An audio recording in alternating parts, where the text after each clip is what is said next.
Hello students, welcome to another video of AKTU lectures.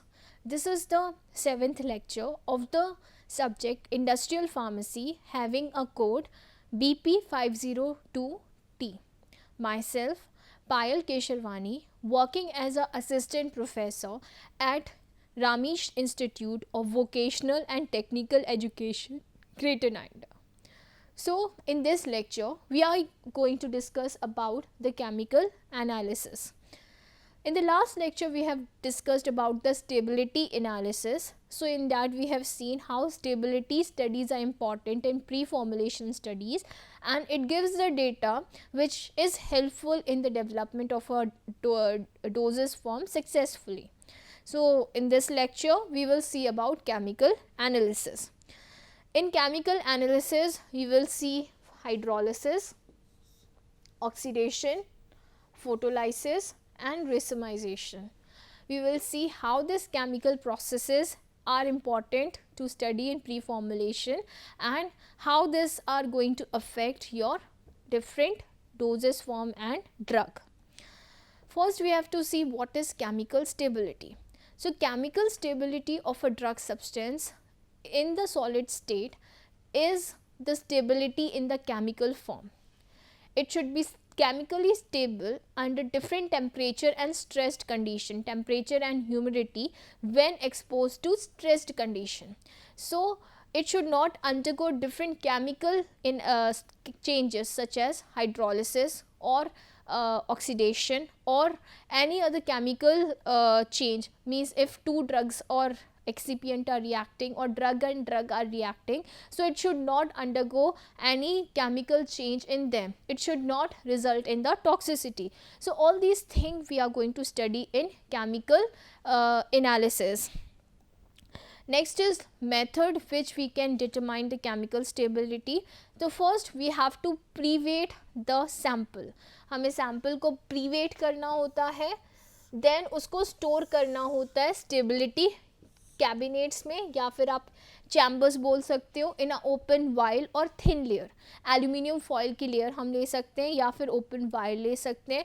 इसमें हम अपने ड्रग को प्लेस करेंगे and we will keep it in up to 8 weeks. हम 8 weeks तक उसको कीप करेंगे स्टेबिलिटी चैम्बर्स में under condition such as 40 degree, 60 degree, 80 degree, 25 degree and different हम डिफरेंट रिलेटिव ह्यूमिडिटी में भी प्लेस करेंगे, डैट इज़ 85% एंड 75%. जो एक्सेलरेटेड स्टडीज़ होती है, एक्सेलरेटेड स्टडीज़ में हम हाई स्ट्रेस्ड कंडीशन प्लेस करते हैं, हाई स्ट्रेस कंडीशन में अपने ड्रग को प्लेस करते हैं और देखते हैं हमारा ड्रग कहीं केमिकल चेंज अंडरगो नहीं कर रहा है. तो हम जब स्टेबिलिटी चैम्बर में रखते हैं अपने ड्रग को, तो we keep it for a certain period of time. यहाँ पे हम 8 वीक्स के लिए रख रहे हैं और we will see that after 8 weeks a drug is stable और it is undergoing any chemical change. Step 2 में हम क्या करते हैं, मीन्स अनदर मेथड. इसमें हम क्या करते हैं, प्री डिटरमाइंड टाइम के लिए डिफरेंट टाइम इंटरवल जैसे 2 वीक्स, 4 वीक्स, 8 वीक्स सैम्पल्स को रिमूव करते रहते हैं. फर्स्ट स्टेप में हमने क्या किया, सैम्पल्स को रख दिया स्टेबिलिटी चैम्बर में. नेक्स्ट स्टेप में हमने क्या किया, हम डिफरेंट टाइम इंटरवल्स में उसे कलेक्ट कर रहे हैं स्टेबिलिटी चैम्बर से और हम उसका एनालिसिस कर रहे हैं. तो हमें ये देखना पड़ेगा कि वो किस किस टाइम इंटरवल तक स्टेबल रहती है. ऐसा तो नहीं वो 1 वीक में ही डिग्रेड हो जाती है. कई ड्रग्स होती हैं जो 12 वीक्स तक ठीक रहती है, उसके बाद डिग्रेड हो जाती है. तो हमें क्या करना होता है, डिफरेंट टाइम इंटरवल्स में उसका एनालिसिस करना होता है. जो डिज़ोल्व्ड ड्रग्स होती हैं इन एन अप्रोप्रिएट सॉल्वेंट, हमें ड्रग को क्या करना होता है, अप्रोप्रिएट सॉल्वेंट में डिज़ोल्व करना होता है और उसका एनालिसिस करना होता है. तो ये जो एनालिसिस हैं हम डिफरेंट मेथड्स यूज़ कर सकते हैं, हम डिफरेंट स्पेक्ट्रोस्कोपिक मेथड्स यूज़ कर सकते हैं. We can use HPLC, we can use UV, we can use chromatography. तो हम डिफरेंट मेथड से इसका एनालिसिस करके डिटरमाइन कर सकते हैं कि जो हमारी ड्रग है डिग्रेड तो नहीं हुई और it is undergoing any change. तो ये सारी चीज़ें हम इन मेथड्स के थ्रू डिटरमाइन कर सकते हैं। तो जो फर्स्ट केमिकल स्टेबिलिटी इश्यूज जो हमको नज़र आता है, जो भी हम जब भी डिटरमाइन करते हैं, that is first is hydrolysis. तो हाइड्रोलिसिस क्या होता है? हाइड्रोलिसिस वाटर की प्रेजेंस में आपका ड्रग चेंज अंडरगो शो करता है। It undergoes a change in the presence of water. तो इसमें क्या होता है? न्यूक्लियोफिलिक अटैक होता है। Nucleophilic attack of the water molecule on the reliable bonds between the susceptible depends on the bond type. तो इसमें क्या होता है? हाइड्रोलिसिस में जो वाटर होता है, वाटर अटैक करता है आपके ड्रग के डिफरेंट मॉलिक्यूल्स पे, उसके बॉन्ड्स पे अटैक करता है और अटैक करके उसकी जो प्रॉपर्टी है उसको चेंज कर देता है, उसको डिग्रेड कर देता है। तो आप बोलते हैं जो आपका ड्रग है इट हैज़ अंडरगॉन हाइड्रोलिसिस। जो वाटर की प्रेजेंस में आपका ड्रग हाइड्रोलिसिस अंडरगो करता है। तो हाइड्रोलिसिस है, this can be influenced by pH also. जो पीएच है, pH is also responsible for hydrolysis. तो जो pH है, if the molecules is ionizable with maximum instability in the ionized form, since it has the greater solubility and therefore exposure। तो जब भी आप drug को लेते हो बॉडी के अंदर, तो बॉडी के अंदर डिफरेंट pH से एक्सपोजर होता है। तो जब ये डिफरेंट pH से एक्सपोज होता है तो उससे भी चांसेस होता है कि आपका ड्रग हाइड्रोलिसिस अंडरगो करे। ड्रग जब सॉल्वेंट की प्रेजेंस में डिग्रेडेशन होता है तो उस केस में हम सॉल्वोसिस बोलते हैं। तो अगर वाटर प्रेजेंट होता है तो वाटर के केस में हम हाइड्रोलिसिस बोलते हैं। अगर सॉल्वेंट प्रेजेंट होता है, सॉल्वेंट के केस में हम सॉल्वोलाइसिस बोलते हैं। तो solvolysis is also attack of solvent on the drug molecule and hydrolysis is attack of water on the drug molecule. Now ये जो हाइड्रोलिसिस है, it is susceptible to the hydrolytic process. ये डिफरेंट हाइड्रोलाइटिक प्रोसेस अंडरगो करता है in different compounds such as ester, substituted amides, lactones and lectins. So these are different substances which mostly undergo hydrolysis. So we will study here esters and amides and we will see how they undergo hydrolysis. Next, different drugs की category जो काफ़ी hydrolysis show करती हैं, that is anaesthetics, antibiotics, vitamins and barbiturates. ये सारे drugs आपके hydrolysis mostly show करते हैं। First is Easter hydrolysis. तो ईस्टर हाइड्रोलिसिस क्या होता है? यहाँ पे जो ईस्टर एसिड होता है, ईस्टर एसिड प्लस अल्कोहल, इसके बीच में हम रिएक्शन कराते हैं एंड वी सी वेदर वो अल्कोहल के प्रेजेंस में हाइड्रोलिसिस अंडरगो कर रहा है या नहीं। So it involves the rupture of covalent linkage between the carbon atom and the oxygen atom.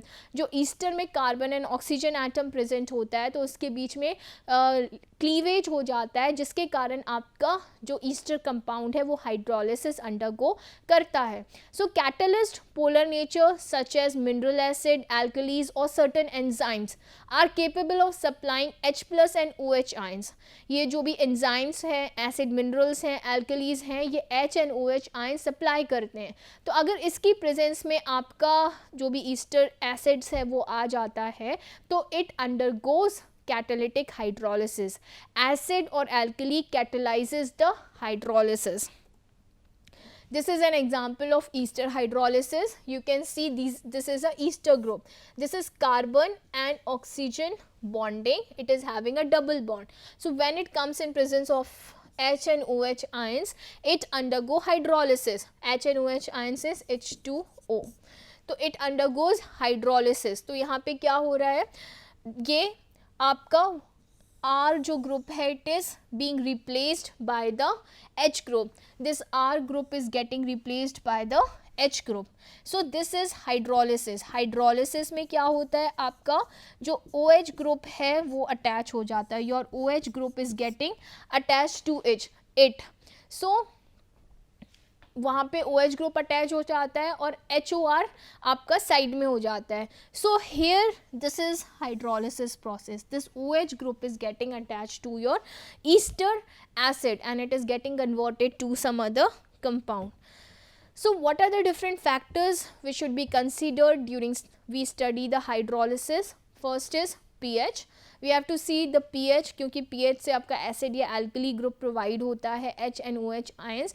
And हमने अभी देखा H और OH आयन की प्रेजेंस में आपके ड्रग्स जो हैं हाइड्रोलिसिस अंडरगो कर सकते हैं. Then type of solvent.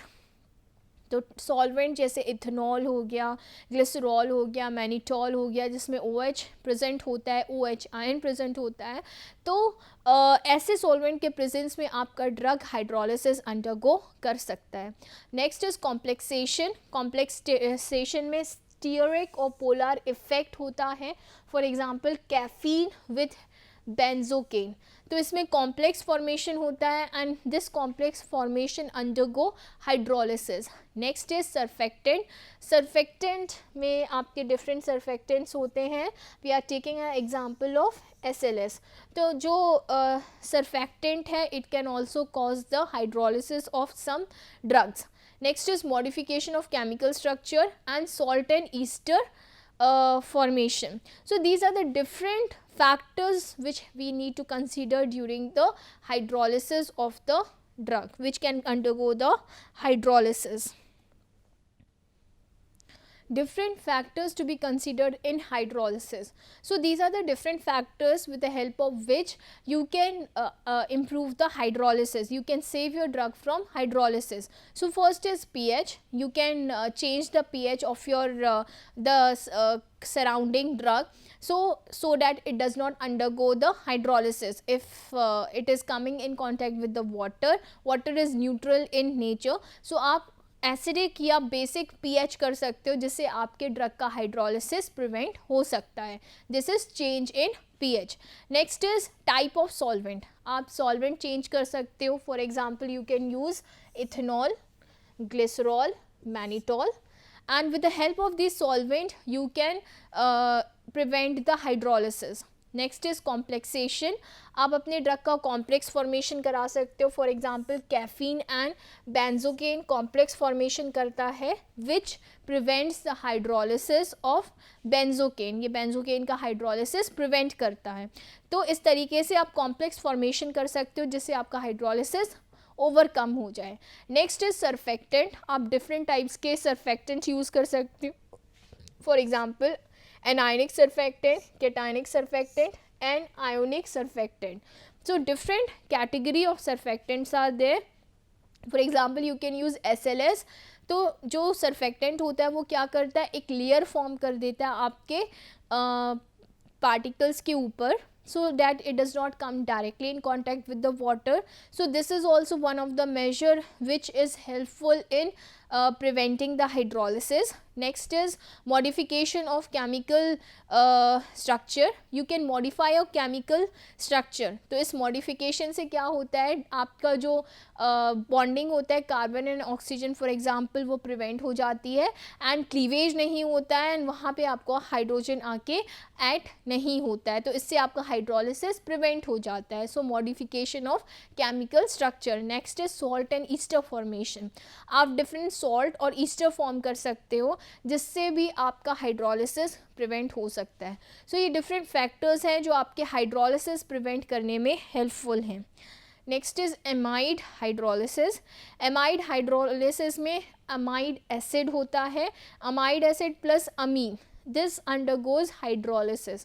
तो जो ड्रग है क्लोरमफेनिकॉल, तो क्लोरमफेनिकॉल यहाँ पे हाइड्रोलिसिस इस ग्रुप से अंडरगो करती है and it shows hydrolysis. Next है नियासिनामाइड्स. ये भी आपके हाइड्रोलिसिस शो करती है. आपका रिंग ऑल्टरेशन भी होता है. रिंग ऑल्टरेशन में भी आपका हाइड्रोलिसिस देखा गया है, वो हाइड्रोलिसिस अंडरगो करता है. सब फॉर एग्जांपल पिलोकार्पिन. जो पिलोकार्पिन एक ऐसा ड्रग है जहाँ पे आपके रिंग में हाइड्रोलिसिस होता है. तो ये ड्रग रिंग फॉर्मेशन में भी हाइड्रोलिसिस शो करता है. Next comes oxidation. First we have to understand what is oxidation. तो ऑक्सीडेशन में क्या होता है, आपका ड्रग ऑक्सीडेशन अंडरगो करता है. In the presence of oxygen उसमें एक्सचेंज ऑफ इलेक्ट्रॉन्स होते हैं, एक्सचेंज ऑफ हाइड्रोजन एटम्स होते हैं and it results in degradation of the drug. ये जो ऑक्सीडेशन प्रोसेस है ये ड्रग को डिग्रेड करती है in presence of oxygen. So oxidation is an environmental phenomena. Environmental phenomena why? Because आपका जो ऑक्सीजन है एनवायरमेंट में प्रेजेंट होता है या फिर ये जो ऑक्सीडाइजिंग एजेंट के कॉन्टैक्ट में आती है then also it undergoes oxidation. So आपका ऑक्सीजन हो गया, ऑक्सीडाइजिंग एजेंट हो गया, लाइट हो गया, ट्रेस मेटल हो गया, ये डिफरेंट केमिकल्स हैं, डिफरेंट कंडीशंस हैं जहाँ पे आपके ड्रग का हाइड्रोलिसिस हो सकता है. If molecular oxygen is involved, the reaction is generally rapid and it is termed as auto-oxidation. Auto-oxidation क्या होता है? जब आपका molecular oxygen present होता है किसी भी reaction में, तो वो क्या करता है? आपके reaction को rapid कर देता है, fast कर देता है. इसको आप बोलते हो auto-oxidation. So, oxidation जो process है it is very important to determine in the pre formulation study. क्योंकि अगर आप जब मैन्युफैक्चरिंग कर रहे हो, मैन्युफैक्चरिंग करते टाइम क्या होता है, आपका जो ड्रग मॉलिक्यूल है अगर if it is manufactured in the open space तो डायरेक्टली वो ऑक्सीजन के कॉन्टैक्ट में आ रहा है और उस केस में उसका डिग्रेडेशन हो सकता है. नेक्स्ट इज़ अगर हम उसकी पैकेजिंग कर रहे हैं and it is oxygen sensitive, तो we need to make sure कि आपका जो भी पैकेजिंग है वो इनर्ट एनवायरनमेंट में हो और उसके अंदर पैक्ड मटेरियल भी इनर्टनेस शो करे. तो इससे आप अपना ऑक्सीडेशन को प्रिवेंट कर सकते हो. तो प्री फॉर्मुलेशन स्टडीज़ में आप अपने ड्रग की आइडेंटिटी कर सकते हो कि आपका ड्रग ऑक्सीडेशन शो कर रहा है या नहीं. सो केमिकली ऑक्सीडेशन को आप कैसे क्लासीफाई करोगे? तो oxidation is classed as the loss of electron. Oxidation होता क्या है? ऑक्सीडेशन में लॉस ऑफ इलेक्ट्रॉन्स होते हैं which requires an electron acceptor और oxidizing agent which could be for example ion undergoing for example Fe3+2 ferrous Fe2+ change. तो इसमें क्या होता है, आपका जो इलेक्ट्रॉन है उसका लॉस होता है, loss of electron. So loss of electron is known as oxidation.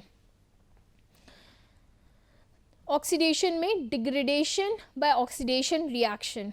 अब जो डिग्रेडेशन होता है आपके ड्रग का, तो डिग्रेडेशन कैसे होता है आपके ड्रग का ऑक्सीडेशन प्रोसेस में? So oxidation through the direct reduction take place by atmospheric oxygen. जो आपकी एटमॉस्फेरिक ऑक्सीजन होती है वो डायरेक्ट कांटेक्ट में आती है आपकी किसी भी ड्रग के और वो आपके ड्रग को डिग्रेड करती है. तो oxidation by chain reaction involves the formation of peroxy free radical. जो भी आपके ऑक्सीडेशन प्रोसेस होते हैं वो चेन रिएक्शन शो करते हैं and it forms a परऑक्सी free radicals. Next is oxidation process. जो आपका ऑक्सीडेशन प्रोसेस होता है उसमें डिफरेंट टाइप्स के स्टेप्स होते हैं which needs to be followed. So different types of steps are initiation step, propagation step and termination step.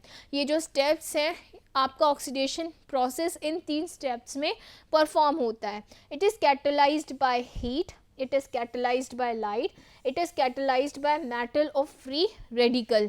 ये आपके ऑक्सीडेशन प्रोसेस को कैटलाइज करते हैं, मीन्स इन्हांस्ड करते हैं. अब ये जो रिएक्शन होती है ऑक्सीडेशन रिएक्शन, ये कैसे टेक प्लेस करती है? First is initiation process. Initiation process में जो आपका एक्स कंपाउंड होता है वो RH के साथ रिएक्ट करता है और ये RH इज़ आपका R सेपरेट हो जाता है and X and H formation होता है. तो यहाँ पे इनिशिएट क्या हो रहा है, X is getting reacted with H. Next is propagation. Propagation में जो आपका ये जो R कंपाउंड सेपरेट हुआ था ये ऑक्सीजन के साथ रिएक्ट करता है.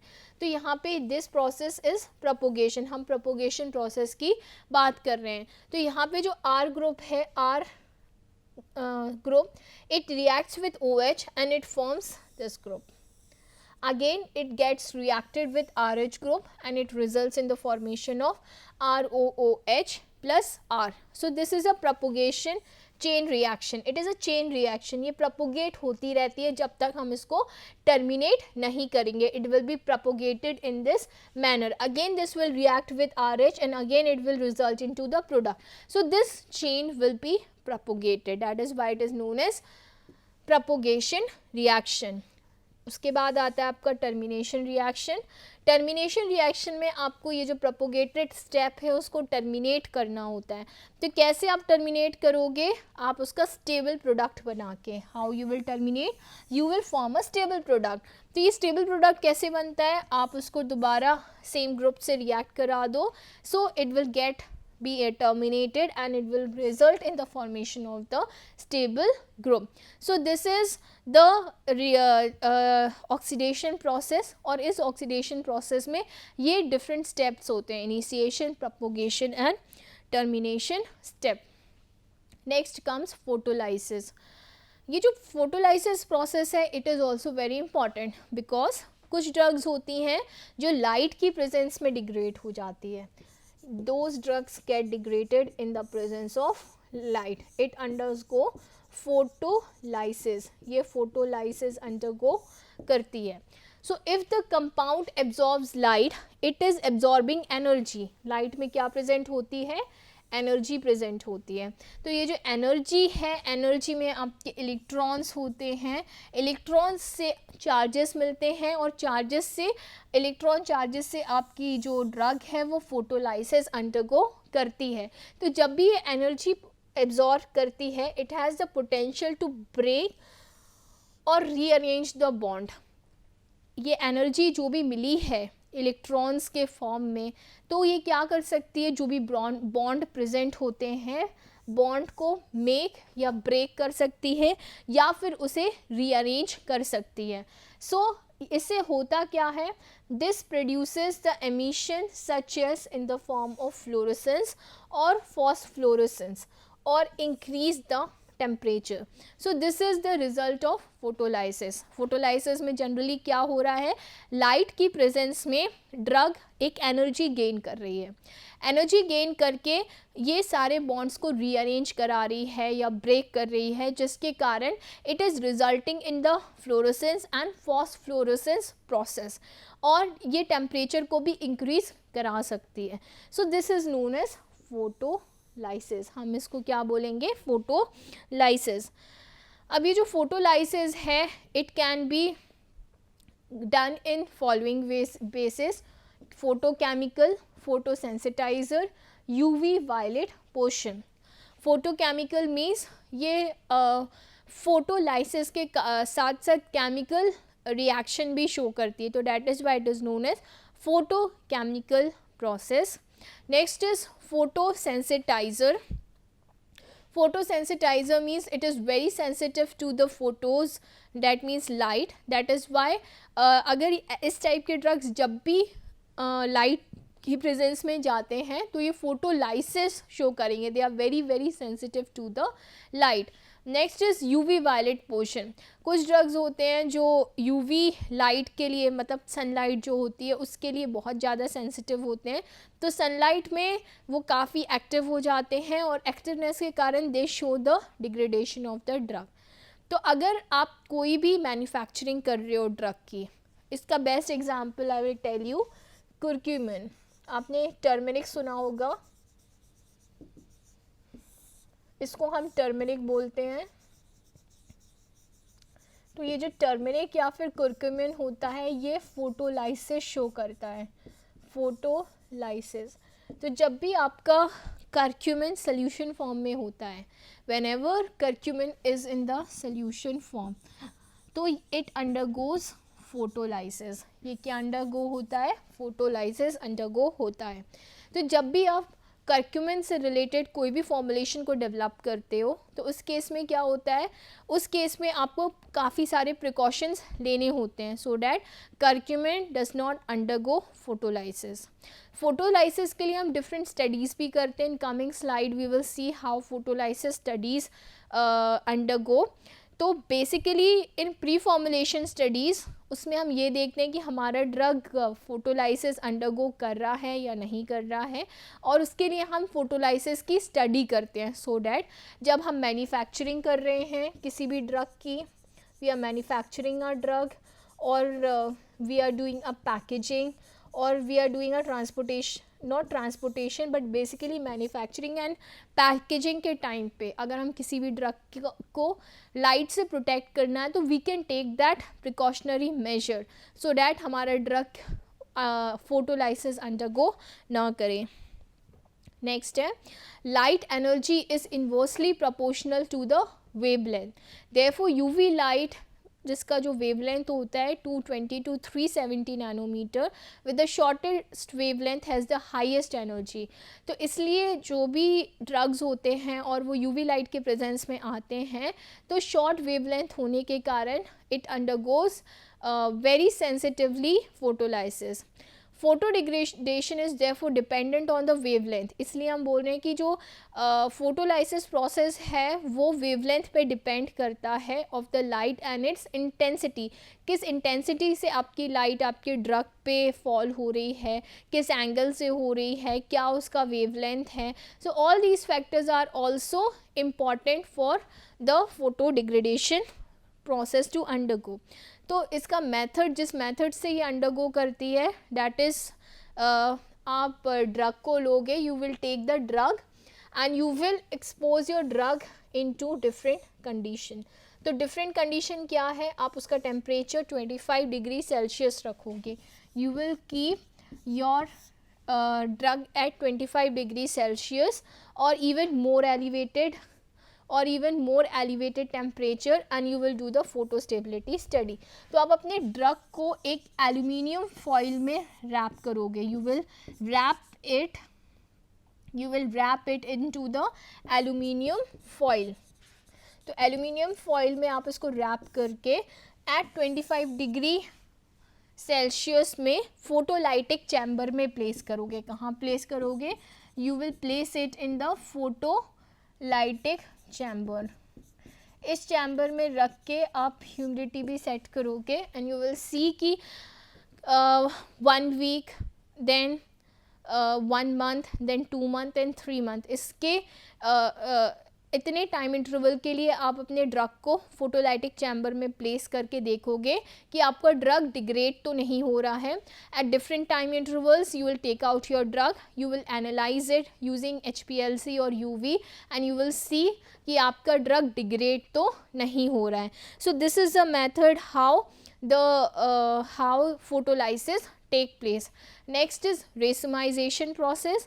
Racemization is what? It is the compound changes optical activity. When the compound changes the optical activity, तो ऑप्टिकल एक्टिविटी आपकी चेंज होती है आइदर इन द लीवो फॉर्म और in the dextro form.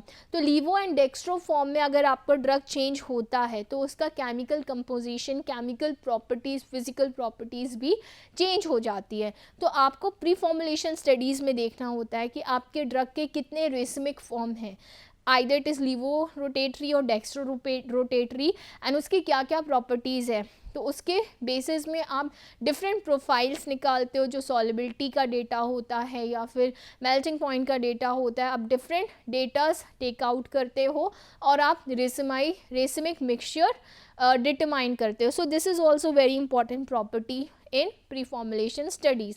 So now let us quickly revise what we have study in this lecture. हमने सबसे पहले hydrolysis study किया. Hydrolysis is change और degradation of the drug in presence of water. फिर हमने ester hydrolysis and amine hydrolysis की study की थी. आफ्टर डेट हमने ऑक्सीडेशन स्टडी किया and we have seen how degradation takes place by oxidation. हमने oxidation process के डिफरेंट स्टेप्स भी स्टडी किए थे. Then these are the different steps. After that we have seen the photolysis. Photolysis क्या होता है, कैसे हम फोटोलाइसिस की स्टडी करते हैं. Then we have seen the method also. At last we have studied the racemization. So hope you understood a lot from this slide. Thank you students.